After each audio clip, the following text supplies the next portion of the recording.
بسم اللہ الرحمن الرحیم۔ جب سورۃ انعام کی یہ آیت اتری، جو لوگ ایمان لائے انہوں نے ایمان کو گناہ سے آلودہ نہیں کیا، یعنی ظلم سے، تو آن حضرت صلی اللہ علیہ وسلم کے صحابہ کو بہت گراں گزری۔ وہ کہنے لگے، بھلا ہم میں سے کون ایسا ہے جس نے ایمان کے ساتھ کوئی ظلم یعنی گناہ نہ کیا ہو؟ ان حضرت صلی اللہ علیہ وسلم نے فرمایا، اس آیت میں ظلم سے گناہ مراد نہیں ہے، بالکل شرک مراد ہے۔ کیا تم نے حضرت لقمان علیہ السلام کا قول نہیں سنا، شرک بڑا ظلم ہے۔ ایک گنوار نامعلوم ان حضرت صلی اللہ علیہ وسلم کے پاس آیا اور کہنے لگا، یا رسول اللہ صلی اللہ علیہ وسلم، بڑے بڑے گناہ کون سے ہیں؟ آپ صلی اللہ علیہ وسلم نے فرمایا، اللہ کے ساتھ شرک کرنا۔ اس نے پوچھا، پھر کون سا گناہ؟ آپ نے فرمایا، ماں باپ کو ستانا۔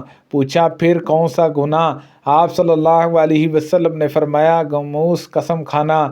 عبداللہ بن عمر رضی اللہ عنہما نے کہا، میں نے عرض کیا، یا رسول اللہ صلی اللہ علیہ وسلم، گموس قسم کیا ہے؟ آپ صلی اللہ علیہ وسلم نے فرمایا، جان بوجھ کر کسی مسلمان کا مال لینے کے لیے جھوٹی قسم کھانا۔ ایک شخص نامعلوم نے عرض کیا، یا رسول اللہ صلی اللہ علیہ وسلم، ہم نے جو گناہ اسلام لانے سے پہلے جاہلیت کے زمانے میں کیے ہیں، کیا ان کا مواخذہ ہم سے ہوگا؟ آپ صلی اللہ علیہ وسلم نے فرمایا، جو شخص اسلام کی حالت میں نیک اعمال کرتا رہا، اس سے جاہلیت کے گناہوں کا مواخذہ نہ ہوگا، اللہ تعالیٰ معاف کر دے گا۔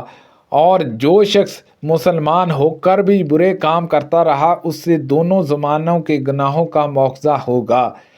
علی رضی اللہ عنہ کے پاس کچھ بے دین لوگ لائے گئے، آپ نے ان کو جلوا دیا۔ یہ خبر حضرت ابن عباس رضی اللہ عنہما کو پہنچی تو انہوں نے کہا، اگر میں حاکم ہوتا تو ان کو کبھی نہ جلواتا، دوسری طرح سے سزا دیتا، کیونکہ ان حضرت صلی اللہ علیہ وسلم نے آگ میں جلانے سے منع فرمایا ہے۔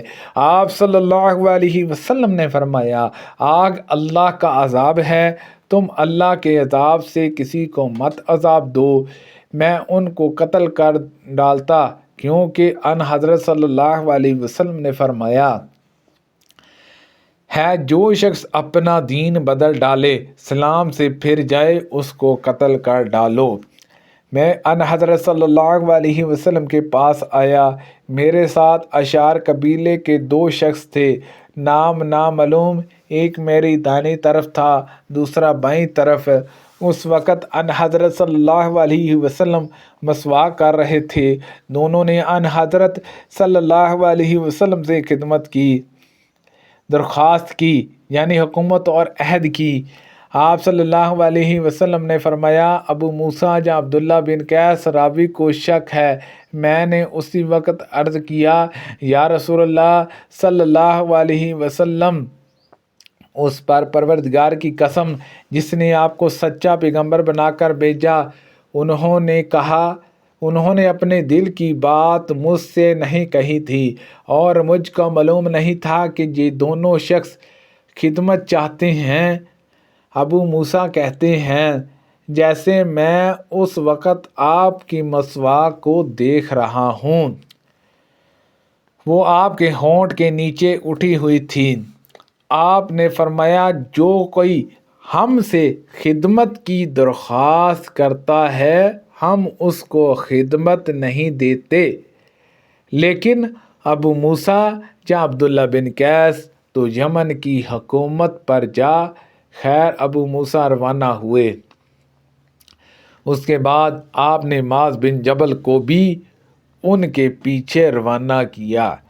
جب حضرت معاذ رضی اللہ عنہ یمن میں ابو موسیٰ رضی اللہ عنہ کے پاس پہنچے تو ابو موسیٰ رضی اللہ عنہ نے ان کے بیٹھنے کے لیے گدا بچھوایا اور کہنے لگے، سواری سے اترو، گدے پر بیٹھو۔ اس وقت ان کے پاس ایک شخص تھا، نامعلوم، جس کی مشقیں کسی ہوئی تھیں۔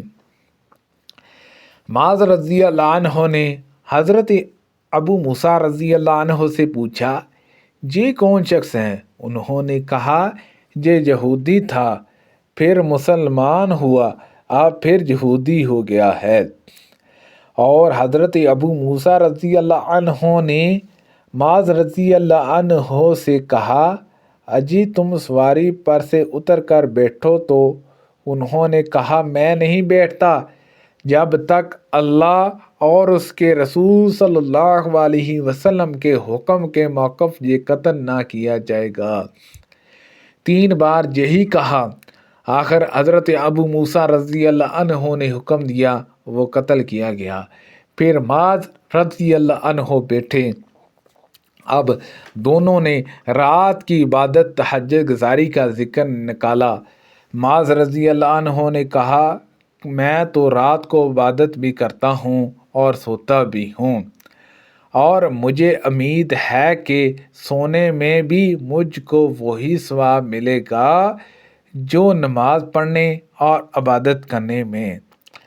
جب ان حضرت صلی اللہ علیہ وسلم کی وفات ہو گئی اور حضرت ابو بکر صدیق رضی اللہ عنہ خلیفہ ہوئے اور عرب کے کچھ لوگ کافر بن گئے، تو حضرت عمر رضی اللہ عنہ نے ان سے کہا، تم ان لوگوں سے کیسے لڑو گے؟ ان حضرت صلی اللہ علیہ وسلم تو یہ فرمایا ہے کہ مجھ کو لوگوں سے لڑنے کا اس وقت تک حکم ہوا جب تک وہ لا الہ الا اللہ نہ کہیں، پھر جس نے لا الہ الا اللہ کہہ لیا اس نے اپنا مال اور اپنی جان کو مجھ سے بچا لیا۔ البتہ کسی حق کے بدلے اس کی جان یا مال کو نقصان پہنچایا جائے تو یہ اور بات ہے۔ اب اس کے دل میں کیا ہے اس کا حساب لینے والا اللہ ہے۔ حضرت ابو بکر صدیق رضی اللہ عنہ نے کہا، میں تو خدا کی قسم اس شخص سے لڑوں گا جو نماز اور زکوٰۃ میں فرق کرے، اسی لیے کہ زکوٰۃ مال کا حق ہے جیسے نماز جسم کا حق ہے۔ خدا کی قسم اگر یہ لوگ مجھ کو ایک بکری کا بچہ نہ دیں گے جو ان حضرت صلی اللہ علیہ وسلم کو دیا کرتے تھے تو میں اس کے نہ دینے پر ان سے لڑوں گا۔ حضرت عمر رضی اللہ عنہ نے کہا، قسم خدا کی، اس کے بعد میں سمجھ گیا کہ حضرت ابو بکر صدیق رضی اللہ عنہ کے دل میں جو لڑائی کا ارادہ ہوا ہے یہ اللہ نے ان کے دل میں ڈالا ہے، اور میں پہچان گیا کہ ابو بکر صدیق رضی اللہ عنہ کی رائے حق ہے۔ جیسے میں اس وقت ان حضرت صلی اللہ علیہ وسلم کو دیکھ رہا ہوں، آپ پیغمبر حضرت نوح علیہ السلام کی حقائق بیان کر رہے تھے۔ ان کی قوم والوں نے ان کو اتنا مارا کہ لہو لہان کر دیا، وہ اپنے منہ سے خون پوچھتے تھے اور یوں دعا کرتے جاتے، پروردگار میری قوم والوں کو بخش دے، وہ نادان ہیں۔ جب میں تم سے ان حضرت صلی اللہ علیہ وسلم کی کوئی حدیث بیان کروں تو قسم خدا کی اگر میں آسمان سے نیچے گر پڑوں یہ مجھ کو اس سے اچھا لگتا ہے کہ میں ان حضرت صلی اللہ علیہ وسلم پر جھوٹ باندھوں۔ ہاں، جب مجھ میں تم میں آپس میں گفتگو ہو تو اس میں بن کر بات کہنے میں کوئی قباحت نہیں، کیونکہ ان حضرت صلی اللہ علیہ وسلم نے فرمایا ہے، لڑائی تدبیر اور مکر کا نام ہے۔ دیکھو، میں نے ان حضرت صلی اللہ علیہ وسلم سے سنا ہے، آپ فرماتے تھے کہ آخر زمانہ قریب ہے جب ایسے لوگ مسلمان میں نکلیں گے جو نوعمر بے وقوف ہوں گے، ان کی عقل میں فطور ہوگا، ظاہر میں تو ساری خالق کے کلاموں میں جو بہتر ہے یعنی حدیث شریف وہ پڑھیں گے، مگر در حقیقت ایمان کا نور ان کے حلق تلے نہیں اترے گا، وہ دین سے اس طرح باہر ہو جائیں گے جیسے تیر شکار کے جانور سے پار نکل جاتا ہے، اس میں کچھ لگا نہیں رہتا، تم ان لوگوں کو جہاں پانا بے تعمل قتل کرنا، ان کو جہاں پاؤ قتل کرنے میں قیامت کے دن ثواب ملے گا۔ سبحان اللہ عز و جل۔ اللہ پاک سے دعا ہے کہ اللہ پاک ان حدیثوں پر عمل کرنے کی توفیق عطا فرمائے۔ کو پڑھنے میں غلطی کوتاہی ہو گئی ہو، اللہ پاک معاف فرمائے۔ صدقہ جاریہ سے زیادہ لوگوں تک شیئر کیجئے۔ آمین بجاہ النبی الامین صلی اللہ علیہ وسلم۔